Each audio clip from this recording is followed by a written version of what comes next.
நமது உடனுக்குடன் நேரலையில் விழுப்புரம் மேல்மலையனூர் அங்காள பரமேஸ்வரி அம்மன் கோவிலில் மயான திருவிழா வெகு விமர்சையாக நடைபெற்று வருகிறது. விழுப்புரம் மேல்மலையனூர் அங்காளம்மன் பரமேஸ்வரி கோவிலில் மயான கொள்ளை திருவிழா நடைபெற்று வருகிறது.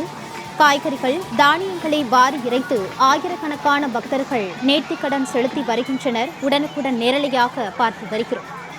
அம்மன், காளி போன்ற வேடங்களை அணிந்து கொண்டு பக்தர்கள் நடனமாடி வருகின்றனர். விழுப்புரம் மேல்மலையனூர் அங்காள பரமேஸ்வரி அம்மன் கோவிலில் மயான கொள்ளை திருவிழா நடைபெற்று வருகிறது. காய்கறிகள் மற்றும் தானியங்களை வாரி இறைத்து பக்தர்கள் நேர்த்திக்கடன் செலுத்தி வருகின்றனர். உடனுக்குடன் நேரலையாக பார்த்து வருகிறோம்.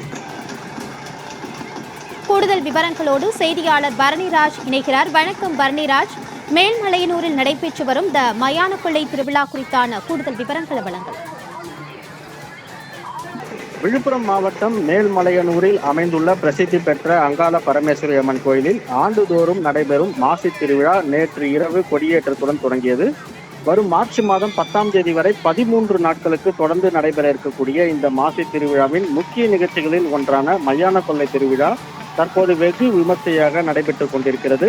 இதனையொட்டி அங்காள பரமேஸ்வரி அம்மனுக்கு பால், தயிர், மஞ்சள், குங்குமம் உள்ளிட்ட பல்வேறு வகையான பொருட்களால் அபிஷேகம் செய்து பட்டு சேலை உடித்து வண்ண மலர்களால் அலங்கரிக்கப்பட்டு தீபாரணை நடத்தப்பட்டது.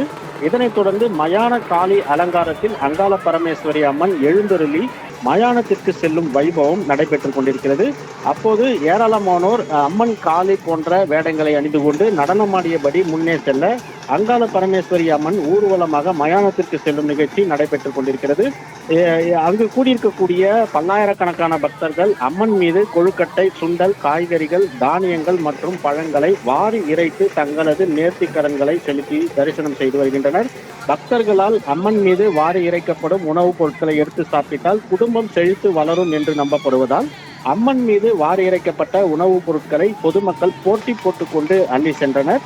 இந்த மயான கொள்ளை திருவிழாவில் தமிழகத்தின் பல்வேறு பகுதிகளில் இருந்து மட்டுமின்றி புதுச்சேரி, ஆந்திரா, கர்நாடகா உள்ளிட்ட வெளி மாநிலங்களில் இருந்தும் பல்லாயிரக்கணக்கான பக்தர்கள் கலந்து கொண்டு அம்மனை தரிசனம் செய்து வருகின்றனர்.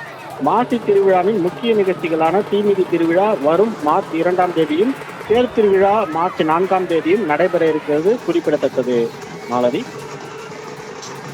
மேல்மலையனூர் மயான கொள்ளை தொடர்பான கூடுதல் விவரங்களோடு இணைந்தமைக்கு நன்றி பரணிராஜ்.